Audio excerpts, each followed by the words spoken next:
everybody. Welcome to the podcast. I'm Steve. This is my wife, Sean, and we're so excited to be the hosts of this program brought to you by Worship Leader Magazine. And excited to share this conversation that we had quite a while ago with Zach Williams. And he's become pretty well known in the body of Christ for some of his songs, which he'll talk about here in just a few moments. But one of the reasons why we wanted to sit down with him is he is so good at connecting with people. Yes, he's amazing. We actually got the opportunity to go to one of his concerts, and it was amazing at the diversity of the people that were there, from young people to old people. His music, his message is really resonating with people in this time. And so we were wanting to sit down with him to talk about how does he do that? And then also, little known for most people in his story is that he went from being on drugs in a secular rock band, turning his life back over to Christ. And then there's a period of time between that and when he became this touring Christian artist, where he was actually a worship leader in Arkansas. And so we got him to talk about that period of time, talk about his perspective of those things. And so we really hope that you enjoy our conversation with Zach Williams. All right, well, we're here with Zach Williams, and so glad that you could join us. And for a lot of people, you know who he is, and you've had tremendous success in the last couple of years with your songs. And I think a lot of people would know Chainbreaker would be the biggest one, and then Old Church Choir certainly was a big song as well. And then, but the world of Christianity is pretty big, and it's been interesting as we've interviewed a lot of people. We kind of tell people who they are, but a lot of people don't know you, or are just meeting you. Because sometimes we're late to the party, but we've been asking everybody this question and have had some really interesting answers. So when you are asked, hey, what do you do? What do you tell people? Most of the time I just tell people I'm a Christian artist, musician, songwriter.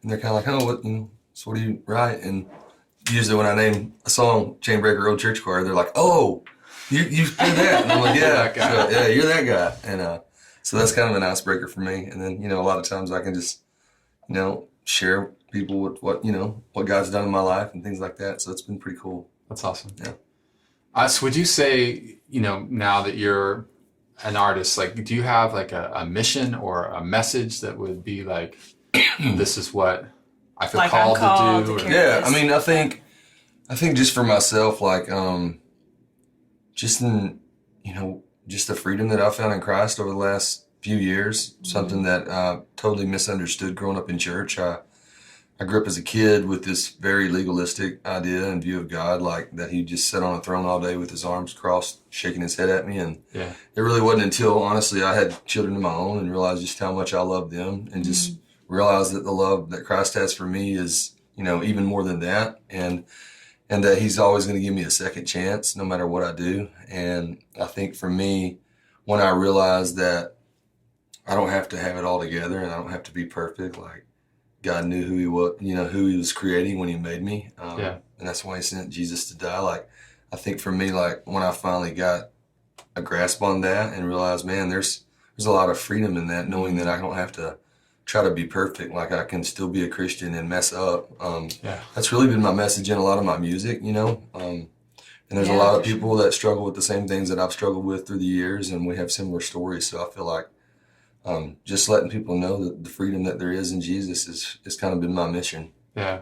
Well, definitely, I feel like that's coming through and connecting with so many people. It's really good. And that was part of the reason why we wanted to interview, was just to talk about that in the sense of the church. Like, people are trying to reach those same people, and you had a pretty dramatic conversion, like you said, from growing up in church and then going away from church, and then so suddenly you're in this, going from this secular band on drugs and then ending up leading worship in a church in Jonesboro, Arkansas. Quick, right? I'm leaving out a lot of details. It was a very quick transition, honestly. For me, I'll be honest, like, I played music for years of my life, and I had really created this kind of other person, this persona, that this rock star kind of lead frontman guy that I felt like I had to live up to all the time. I had a band that they were always like, if you could be more like this or more like that, or do this or do that. And so it was like I was always watching a lot of these old, Robert Plant and people like just these old frontmen, trying to figure out what they were doing that, was so mesmerizing to people. And And the one thing that it was like just the lifestyle, you know, and I committed fully to that. And the thing is I think for me, when I gave my life to the Lord, it clicked with me the very first time I led worship at a church. It was about 6 to 8 months after we'd started going to this church. I was actually asked to sing a song, the song "Redeemed" that I'd heard when I was in Europe, and that really turned the course for me. And I just remember the first time I led worship at church, the first time I stood on a stage in church was the first time that I truly ever really felt comfortable just in my own skin as a musician. I remember being there and being like, wow, like it's not about me. Like I don't have to try to perform. I don't have to try to be something I'm not. I can just sing. And it was just that vertical relationship that I was having at the time with God. Yeah. And it was just like, man, there's something about that. And it was like, okay, maybe this is what I'm supposed to be doing. And as things grew into this, it's felt more and more like, wow, this is really what God had planned for me all along. Like that was just a process I had to go through to get to here. He gave me a story to tell now. So yeah, wow, been really cool. So how did you take that as leading worship then and take your message and translate that into for the church leading worship? Yeah, I think for me, when we launched our campus at the church I was working at, we started with a lot of Celebrate Recovery groups and a lot of Jumpstart ministry type things. And there was a lot of, addiction type programs that we were reaching out to that became the kind of foundation of the members that were coming to the church and the congregation. I think for me, so your message just fit right in. And I think the message fit. And I think for me, when I was looking for songs that fit for worship services on Sunday mornings, I was always thinking about the congregation and the people that were coming. And I think for me, I was writing those songs as well for those people. Like I think I was just, even if I didn't realize it, I was subconsciously writing those songs because I knew the people that were coming to the church, and it just carried over into just me as an artist. Like I know the people that are coming to my shows. I know who I am. You know, I know the message that God has given me. I know what I want to say, and it's like, and I think that's, for me, as long as I can do that as an artist and as a worship leader, like knowing who my audience is and who my congregation is, then, God's going to do what he's going to do through that. So, So, a lot of people are worship leaders searching for songs, like, describe that process maybe a little bit more as far as like, what songs were you maybe staying away from that you felt like were going over their heads or just weren't hitting? That's always a tough process. I was listening to music all day long, every day, always looking for that fast song to open up with. Somebody please.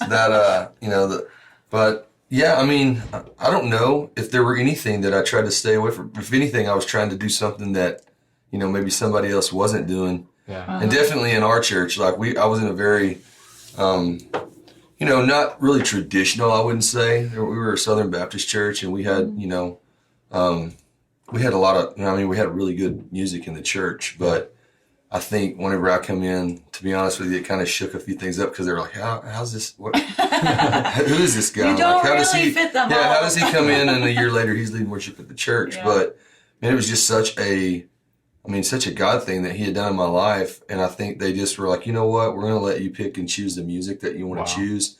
And that freedom for me to just go and try things, it let us do some things that maybe some of the other services weren't doing. So I didn't really try to stay away from a lot. I was trying things to honestly try to get people's attention and go, wow, I've never heard that song, or where did you find that? And so, any hot tips you would tell us? I don't have any hot tips. Honestly, I think the biggest tip is just knowing who your congregation is. Like knowing who you're leading worship for is my biggest tip, and knowing your worship team, getting to know those guys and their hearts, and making sure that everybody's spending time in the Word, because you can't go out and lead worship and lead people to Christ if you're not in it yourself. So, okay, say that again. Say that again. We'll do that thing where you like rewind it and replay that back. Yeah. That's so good. Now, for you operating in the secular music world, were there challenges just even with, like church musicians and sound things? Because it can be quite a bit different. Well, I wouldn't say it's a whole lot different, to be honest with you. You play a different place every night. And, for me, a lot of the bars and clubs that we played, I never had the same sound guy, and it's not any different than you're at church. You have volunteers, and every other Sunday it's a different group of people on lighting and on, the sound. And so I think that's just something that everybody deals with. And I mean, we still struggle with it in the world I'm in. And I have some of the same guys with me every night. And it's just rooms change, things change. Sometimes settings don't get saved. So, you know, I mean, that happens. But yeah. Somebody gets a wild hair. Yeah, and these are the pros. These are the pros. Yeah. So you can relax. It doesn't have to be perfect. Exactly. That's awesome. Well, you know, most of your songs that you're putting out on the radio have such a strong message of, you know, that hope and freedom. Yeah. Yeah. And in your live events, or do you still find yourself leading worship here and there, or? I feel like we do. I feel like, I mean, for me, I feel like from the time I start to end, it's worship. Like for me, anyway. Yeah. And I see that. I feel that in the crowd, you know. And but I mean, we do No Longer Slaves every night. We do that worship song, and I love that song. It's one of my favorite songs. I have a few other songs that I feel like, you know, lean a little more towards worship. There's a song called Revival that we do in my set. A song called To the Table that a lot of times I'll use just in the middle of the night, just kind of as this just picture of grace, of this invitation that God's given us to just come to his table and, you know, have fellowship. And a lot of times I'll use that as, you know, a chance for people that maybe, you know, if somebody drug them to this Christian concert, they don't want to be here, but hey, you know, this is the best decision you're ever going to make in your life. And it's not some fancy prayer you have to say, it's just a heart change, and God just wants that, you know, commitment from you to follow him. And so, I feel like I'm leading worship. That's awesome. Every night. Now that your version of No Longer Slaves, you did that at a prison. Yeah, that's powerful. Taken off on YouTube and stuff. Well, it seems very Johnny Cash. Yeah, oh yeah, I get that. Inspiration? I mean, well, I grew up an hour away from where Johnny Cash was born in Arkansas, and I've always loved, you know, Folsom Prison. I've always loved Johnny Cash.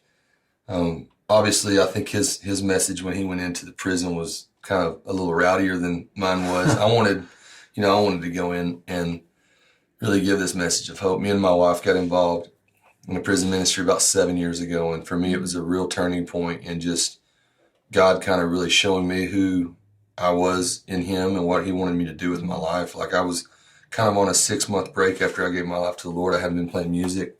And I remember my wife went with some women from church, and she came back from this prison trip and was just like on fire about it. She's like, you've got to go. You got to go. You got to check this out. And that's awesome. I didn't really want to do it. And she signed me up to go anyway. And so I went, and I took some new music. Yeah, exactly.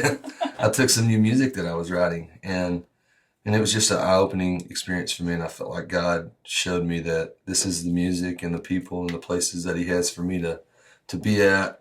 And so this idea to go into this prison and record these songs was something I wanted to do for years. And you know, I've always loved that song, No Longer Slaves, ever since it came out. And I thought, what a better, you know, there was no better song at the moment for me than to go in and play that to a bunch of guys who honestly were slaves, but didn't realize like the power of God, and that there was a God out there that just loves them so much, and there's freedom in that. And so spending 6 hours with these guys in a room, playing songs over and over, and just watching that entire environment just change over the course of those 5 or 6 hours was a really special day. And I think that song played a big part in it. So. That's awesome. You guys have a new album coming out, and I got a little preview. Yeah. And I gotta say, like, the sound of it is it's probably the best sounding record I've heard in a long time. Who did that? How coming from him, that's a huge. Oh, thank you. Yeah, well, you don't even know. We recorded it in different places. We recorded some of it in my producer's studio. We recorded some of it in Southern Ground Studios in Nashville. I think that, honestly, I can't remember. There's some other places it was recorded at, but I worked with the same producer that produced my first record, the Chainbreaker album. Cool. He's an Arkansas boy too, so we kind of get each other. Connection. We do. Actually, we grew up in the same hometown and never knew each other till about 5 years ago. I'm serious. Oh, wow. He's a little bit younger than I am, but we just, I think he understands who I am and what I want to do and the kind of music I want to put out. And we work really well together, and I'm really proud of this record. Like, it for me it's been a chance for me just to really reflect on just who God is and what he's done in my life. I mean, in the 3 years since the Chainbreaker album came out, it's just been a whirlwind. I mean, it's been honestly, maybe a day or two home at a time for the last 3 years. And I haven't really had a chance to even soak any of that in, you know, all the success that it's had. And so when we were working on this record, I just remember just kind of thinking for a second, like, wow, look at all these cool things that God's done in my life in such a short time. And then as we were working on it, I just think it's really cool as a songwriter to just write through seasons of life you're in. And a lot of times you might write the same song 10 times for that album and just write it a different way, you know? Yeah. And I think for me, a lot of the stuff on this record is just a reflection, like, of what God's done, you know, not only just like a year ago, but like when I'm looking at 20 years ago, when I tore my ankle up in college playing basketball and couldn't play anymore and taught myself how to play guitar. And then the lifestyle that I went into from there, but I look at the things that God was doing in the places and the people that he was keeping me away from and getting me out of situations. And in the moment, I didn't see any of that. I just kind of dismissed it as chance or, you know, whatever. But actually there was like, God was just like right there moving things around the whole way and just giving me this story to tell just so I could stand on the stage now and just share just who he is and what he can do in your life. And I think this record like is a story of all of that. And so I think calling this album Rescue Story, having a song called Rescue Story for me was like a true like testimony to who God is and like just honestly like my personal story and where I'm at now in life. So this has been a fun one. You know, love it. That's awesome. Yeah. Wow. So how does your family work then when you're Oh, touring my wife is the bomb. She does that. She's the boss. She homeschools our kids. Yeah. And she quit a real estate job a few years back when we moved here to Nashville. Mm-hmm. And she makes it all happen. You know, my two youngest kids have never really known me to do anything else other than play music, honestly, and they don't even really remember anything before Christian music, you know what I mean? Yeah. So they've never seen, right? And so they've always been able to go and be on a bus or come to a show. They've never not been in a place where I didn't want them to be. I have two older children that remember that life and, you know, and also have seen this total transformation in our lives. Wow. So I think that's a good thing as well because they've seen what God can do. But like, honestly, she makes that work for us. Yeah. And, she should get all the credit, not me.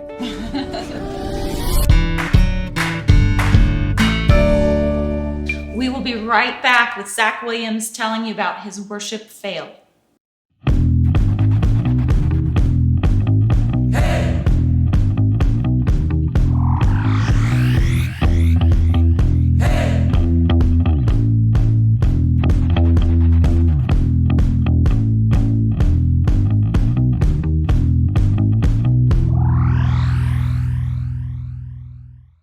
Hey, this is Zach Williams, and I have a worship fail for you. And it's one word, it's capos. Oh. Right there, that's all you need to know. Anybody that leads worship knows what I'm talking about. I don't know how many times I've put my capo on the wrong. I didn't quite catch that. Could you please repeat it? Hear that? She knows what I'm talking about. Siri knows what capos are.